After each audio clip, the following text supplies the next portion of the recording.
Mahendra CL 500Di ജീപ്പിൻ്റെ body സംബന്ധമായിട്ടുള്ള വർക്കും അതിൻ്റെ ഡീറ്റെയിൽസുമാണ് നമ്മൾ ഇന്ന് വ്യക്തമാക്കുന്നത്. പുറമേ നിന്ന് നോക്കുവാണെങ്കിൽ കാര്യമായ ഡാമേജുകളൊന്നും ഇല്ല എന്ന രീതിയിലാണ് നമ്മൾ ഈ വാഹനം എടുക്കുന്നത്. ഇത് വാങ്ങിയത് ഇതിൻ്റെ പെയിൻറ്റിങ് വർക്ക് ഈ അടുത്ത കാലത്ത് കഴിഞ്ഞതായിട്ടാണ് നമുക്കറിയാൻ സാധിച്ചത്. ഇതിന് നമ്മളെടുത്തതിന് ശേഷം മൈന്യൂട്ടുള്ള ചെറിയ ക്രാക്കുകളും ഒക്കെ കണ്ടു. അപ്പം അത് ഡീറ്റെയിൽ ആയിട്ട് നോക്കിയപ്പോഴാണ് അത് ചെറിയ പുട്ടികളും ഒക്കെ എക്സ്ട്രാ അത് നമ്മൾ പെയിൻറ്റിങ് വർക്കിൽ അഡ്ജസ്റ്റ്മെൻറ്റ് ചെയ്തതാണെന്ന് മനസ്സിലായത്.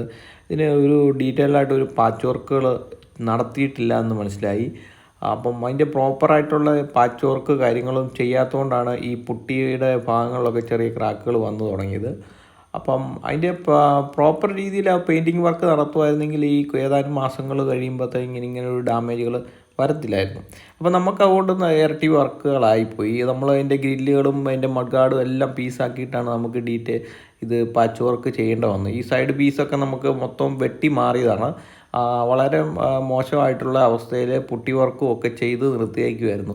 അപ്പോൾ നമുക്കത് നല്ല ഒരു വർക്കാണ്. ഇതിൻ്റെ ഗ്രില്ലാണ് ഈ വാഹനത്തിൻ്റെ. ഈ ഗ്രില്ലിൻ്റെ ഈ ഒരു ഭാഗമൊക്കെ നമ്മൾ പുറമെ നോക്കിയാൽ ചെറിയ മൈനറായിട്ടുള്ള ക്രാക്കും പുട്ടിയയിലൊക്കെ ചെറിയ ക്രാക്കുകളൊക്കെ വന്നിട്ടുണ്ടായിരുന്നുള്ളൂ. ഇത് ഡീറ്റെയിൽഡായിട്ട് പെയിൻറ്റ് ചെയ്യാത്തതുകൊണ്ടാണ് ഇങ്ങനെ ഒരു ഭാഗം, അതായത് പഴയ ഒരു അതിൻ്റെ കളറാണ് വൈറ്റ്, അത് ആ ഒരു ഭാഗമൊക്കെ ചെറിയ തുരുമ്പുകൾ വന്നിട്ടുണ്ട്. അതിന് കാരണം എന്ന് വെച്ചാൽ ഈ റബ്ബറും വെള്ളവും എല്ലാം കൂടെ ചേർന്ന് ആ ഒരു ഭാഗം ഡാമേജ് ആയി പോകുന്നതാണ്. ഇത് പാച്ച് വർക്ക് ചെയ്തതിന് ശേഷം നമ്മൾ വാഷ് ചെയ്ത് ഇറക്കിയ ഒരു ഭാഗമാണ്, ഡീറ്റെയിൽസാണ് ഈ ഭാഗം കാണുന്നത്. അപ്പം ഇപ്പം നമുക്ക് ഒരുപാട് എക്സ്പെൻസും ഉണ്ട്. നമ്മളിത് ഇതിൻ്റെ ബോഡി വർക്ക് എന്ന് പറയുമ്പം നല്ല കോസ്റ്റ്ലിയാണ്, അറിയാമല്ലോ. ഇതിൻ്റെ പാച്ച് വർക്കുകൾ വളരെ കോസ്റ്റ്ലിയാണ്. അപ്പം ഇതിൻ്റെ പെയിൻറ്റിങ് വർക്ക് കഴിഞ്ഞ ഒരവസ്ഥയാണ് ഈ കാണുന്നത്.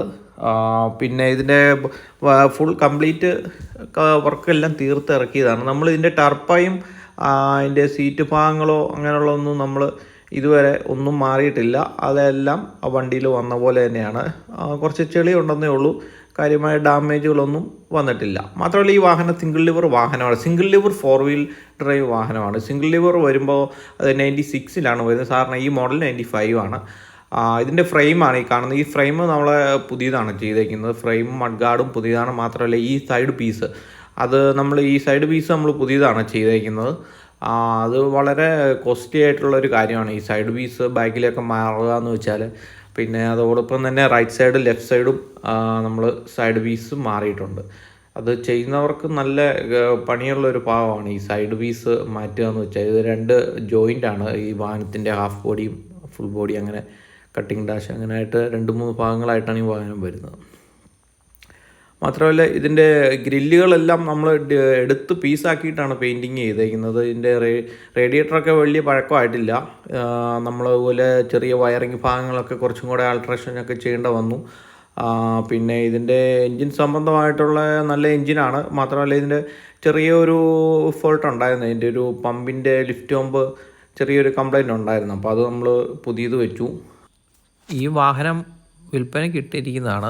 ഏകദേശം 95% എൻ്റെ വർക്കുകൾ കംപ്ലീറ്റ് ചെയ്തിട്ടുണ്ട്. താല്പര്യമുള്ളവർ ഡിസ്ക്രിപ്ഷനുള്ള നമ്പറിൽ ബന്ധപ്പെടാവുന്നതാണ്. Thank you.